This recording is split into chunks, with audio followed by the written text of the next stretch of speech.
So guys, kagigising lang namin at eto, magluluto kami ng pagkain, ulam ngayong araw.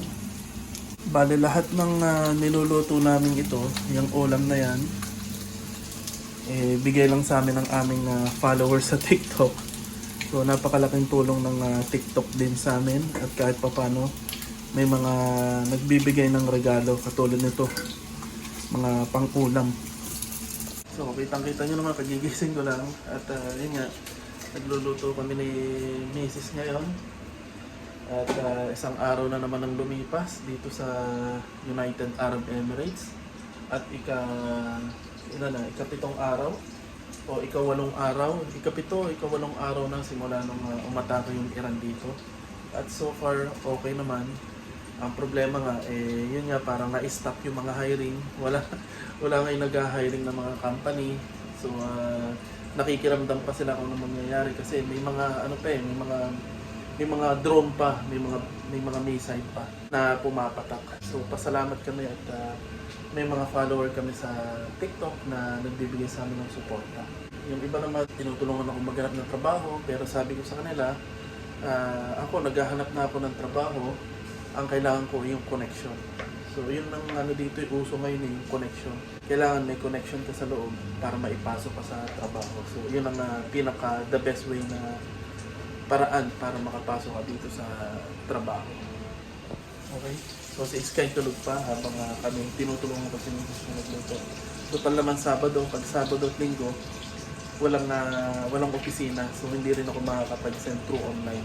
Dito naman halos lahat online ang pag-apply. Medyo hindi healthy yung niluluto natin, pero ito naman ay hindi araw-araw. Isang beses sa isang linggo o minsan 2 beses sa isang buwan. Okay, sasalang naman natin yung ating itlog. Itong itlog na to, bigay din ng ating followers sa TikTok. Napakadami naming itlog. Sobrang dami naming itlog. Ilan yung tray ng itlog natin na ipon dati? 4 na? 3. Halos 4. Kasi mauubos na yung isang tray, tapos sunod-sunod na may nagbigay sa amin ng tray ng itlog. So, nakaipong kami ng halos 4 na tray ng itlog galing sa aming followers sa TikTok. Yan, bigay nila ito lahat. At surprisingly, para sa inyong informasyon, ang nagbigay lahat sa amin ito, lahat na nagbibigay sa amin sa TikTok is ibang lahi. Mga lokal dito. Yung iba Arabic, lokal na Arabic at saka yung mga Arabic pero hindi lokal. Pero Pilipino, wala pang nagbibigay sa amin. Ang mga Pilipino, basher ko. So lahat ng basher ko, Pilipino. Sa TikTok. Okay, lulutuin lang natin ito. Perfect. Yan. Okay na. Yan. So, bali, araw-araw ang nagluluto ng aming pagkain si Mrs. nung may trabaho ako. At kahit ngayon wala akong trabaho. So, siya yung nagluluto. Magaling siyang magluto. Taga-Kapampangan nga pala siya. Pero ako, taga-Laguna ako. And then, syempre, marunong din naman ako magluto. So, comment nyo below sa video kung taga-saan kayo at kung marunong din kayo magluto. Pero sabi nga nila, mga Kapampangan yung magagaling magluto. Pero, may mga magagaling din naman magluto sa Ilocano, sa mga Batanggenyo. Yun, may pinaprod nga akong Batanggenyo ang galing magluto. So, depende yun sa inyo. Yan ako, ito lang ang alam kong luto, prito-prito. Minsan, mga adobo, ganyan. Yan, magsasangag naman tayo ng ating bahaw. Yan nga pa ng bigas namin. Ilang bigas na tayo? Ilang sako ng bigas na? 4. Meron kaming 4 na sako ng bigas na tigli 5 kilo, isang sako. Bigay din ng aming followers sa TikTok. Bigay din nila yan. So, sasangag natin kasi sayang naman yung baho kung ano. So, masarap kasi pag sinangag. Yan, kahit yung bigas, jasmine rice, isang sako, 5 kilo, bigay din ng aming followers sa TikTok. Napakababait nila, ibang lahi. So, ang ginagawa ko, pag nagsabi sila na bibigyan kami ng regalo, inililista ko kung ano yung o-orderin nila online. Kasi dito, lahat online na. So, umu-order sila sa online and then ibibigay ko yung listahan. Kaya yung nabibili nilang grocery sa amin, yung pagkain Pilipino. Yun namang ibang pagkain na sumosobra na pinapadala nila, ibinibigay naman namin sa iba, yung mga cleaner dito, mga ibang lahi. Mga Indiano, mga African na naglilinis doon sa park, yung lagi namin pinupuntahang park. So, yung labis namin pagkain na pinapadala sa amin ng mga follower namin, binibigay namin, sineshare namin. Sharing is caring. The more you give, the more you will receive. Okay na, luto na, ready na tayong kumain. Yan na, pwede na tayong kumain. Dito, sharing ng kusina. Halimbawa, dito sa tinitirhan namin, sa accommodation namin dito, sa inuupahan namin, halimbawa, 5 kwarto kami. So, yung 5 kwartong yan, mag-share sa isang kusina. So, kung ilan man kami dito sa 5 kwarto, mag-share kami ng isang kusina. Sharing ng ref, sharing ng washing machine, sharing ng lutoan, sharing ng mga gamit.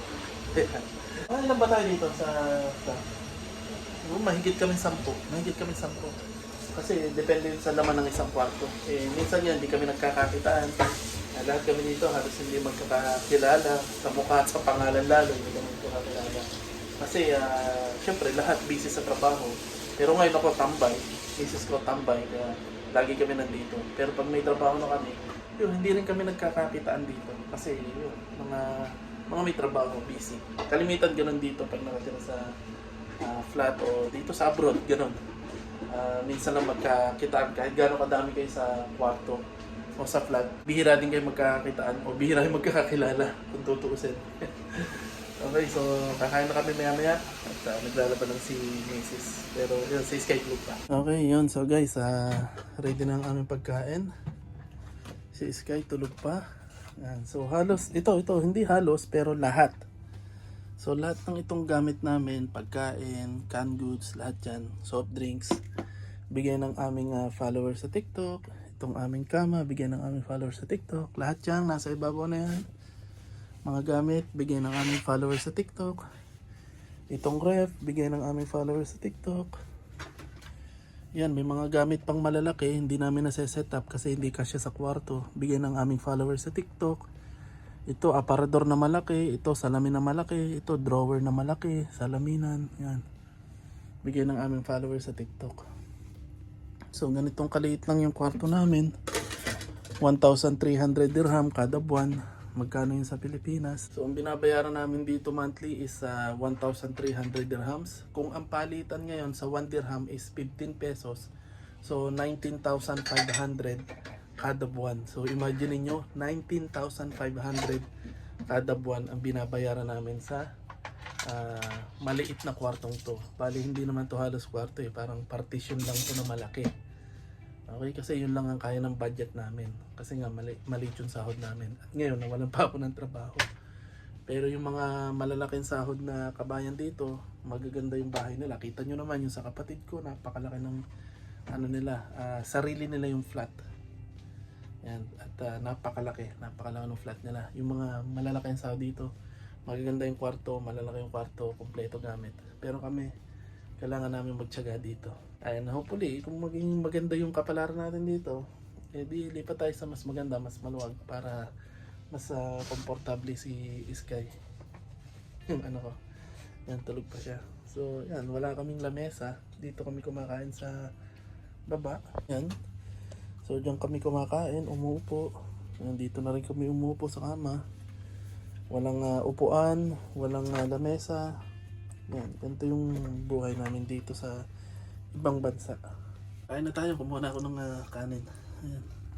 So ito, itlog. Kuha tayo na itlog. Ayan. Tapos to. Hindi ko alam kung anong tawag dito. Ano kayong tawag dito, Arlene? Hindi ko nga alam. So para siyang chorizo, yung ano nga yun, longganisa na laman. Ayan to. Hindi ko alam ang tawag, padala lang sa amin ng TikTok follower namin. Pero para siyang, akala namin ano siya, yung Ground beef. hindi. Akala namin ground beef siya at saka yung meatloaf. Pero hindi pala. Ayun, para siyang meatloaf pero parang nagmumukha siyang chorizo. Yung longganisang laman. Yan. So, kuha tayong dalawa. So, Tikman natin. Susubo lang ako ulit.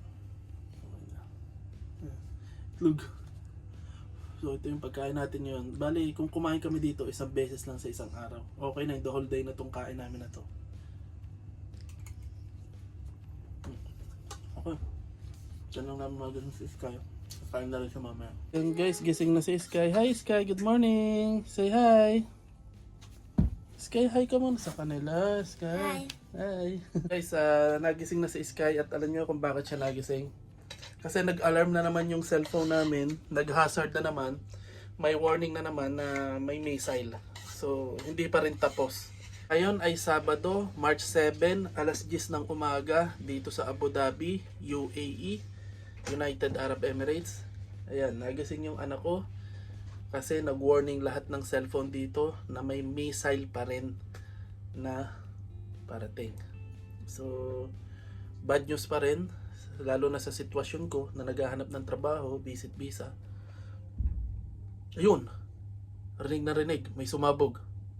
Rinig na rinig dito sa loob ng kwarto namin, may sumabog, ang lakas. So, napakalakas. So, kung nasa loob kami ng building, at sa labas yung pagsabog, rinig na rinig namin. So ibig sabihin na napakalakas ng pagsabog. Ayun, tama. So nag-warning sila, alam nila na may paparating na missile. May na-detect silang missile, kaya ayun, kasasabog lang ng missile. So ibig sabihin pag ganong kalabog ng pagsabog, na-intercept yun ng bansang ito. So yung missile interceptor nila. So napasabog nila sa ere. So ang delikado dyan, yung mga debris na pumapatak galing sa mga missile. Yan. So kinikilabutan ako kasi rinig na rinig yung pagsabog. So nakakatakot. Yeah, yun. So hindi pa rin normal yung sitwasyon dito, pero meron pa rin kailangan ng pag-iingat pa rin. Pero napakagaling ng gobyerno dito. Na-intercept naman nila yung mga missile at inaalagaan nila yung protection ng mga tao dito. Yun. Sunod-sunod. Ay, sunod-sunod yung pagsabog. Guys, sunod-sunod yung pagsabog ngayon lang. As in, nakakatakot. Okay. Hi, sabi mo dati, pag may missile, pupunta ka tapos lilipat ka tapos i-stop mo. Ay, hindi naman Superman si Papa. Sabi mo dati. Dati lang yun. Rinig mo, Sky, ang lakas, no? So, hindi mo na tayo lalabas, ha? Yeah. Parang naaalala ko tuloy yung sitwasyon sa nung yung COVID-19. So lahat nasa loob ng bahay at naka-quarantine. Bawal lumabas. Parang ganon. Pero ngayon hindi naman quarantine o hindi naman bawal lumabas. Pwede ka pa rin naman lumabas pero kailangan mo ng pag-iingat. Kasi may mga debris. Parang feeling ko lang ganon. Kasi yung ibang mga establishmento is sarado. Tapos ang hiring, wala nag-hire ngayon. Sino mag-hire? Dasal lang talaga. Dasal at sana matapos na yung lahat. Okay? Yan si Sky kumakain na. Hi Sky, masarap? Apa. Okay guys, nandito kami sa labas ngayon. Lumabas muna kami kasi bibili kami ng tubig. Wala na kaming tubig. So binili muna kami. And then nagdala ako ng barya. Nalaro tayong claw machine. Okay, siguro naman wala nang sasabog. Kalimutan ko yung video. Ayan, nag-ano na kami, claw machine. 3 yung nakuha namin. Kalimutan ko yung video. Okay. Wala naman, tahimik naman sa labas. Okay. Okay, dito na tayo bibili ng tubig. Wala tayong tubig, bili tayong tubig. Wala tayong stocks. Wala rin malaking tubig. Wala rin. Tara. Doon na tayo sa Walmart. So guys, wala kahit saang malaking tubig, nagkakaubusan. Siguro gawa nung sitwasyon ngayon. So panic buying ba? Nag-i-stock sila ng maraming tubig. Maliit na lang yung bibili natin. Maliliit lang. So nagkaubusan nga. Walang stocks. Tingnan na dito tayo sa Walmart. Wow! Oh, kayong dalawa ni Mama. Ano kayo? Tulong kayo. Baka magkaluslos. Yan. nandito na ulit kami sa bahay. Ito na ang aming training si Sky. Very good ka sa akin. Thumbs up. Okay, so guys, nakapaligo na ako. And then, ito, tambay tayo sa loob ng bahay. Wala tayong magagawa kasi ito yung instruction ng gobyerno dito. Mag-ingat kasi may mga drone pa rin at saka missile na pumapatak. Pero wala namang kaguluhan dito. Everything is under control. Bago may tumama, may warning naman. Nag-hazard o nag-message sa cellphone namin. And then nai-intercept naman yung mga drone at saka missile. At diretso naman yung mga transaction dito. Diretso naman yung buhay ng tao. So wala namang kaguluhan. Although yun nga, mag-iingat pa rin. Intay-intay pa rin ako kasi nga alam mo yun, medyo naguguluhan pa yung mga tao dito. And I'm sure walang mga hiring, walang mapag-apply ng trabaho kasi nga medyo may mga issue pa. Kaya eto, tambay tayo, walang magagawa. At maghihintay ng further announcement. And then last week, meron ako nung voluntary na papasukan sana.